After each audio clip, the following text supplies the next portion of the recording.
welcome. Today I will show you how to repair the earphone speaker flex cable in iPhone 7 Plus. This is a common issue when you replace the screen, and sometimes the ear speaker not work after that.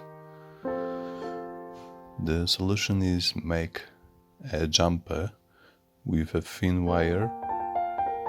You have to solder that I show in this video. The second point and the 9 pin of the connector should be connected. If you have any question, please write below in comments. Don't forget to subscribe our channel.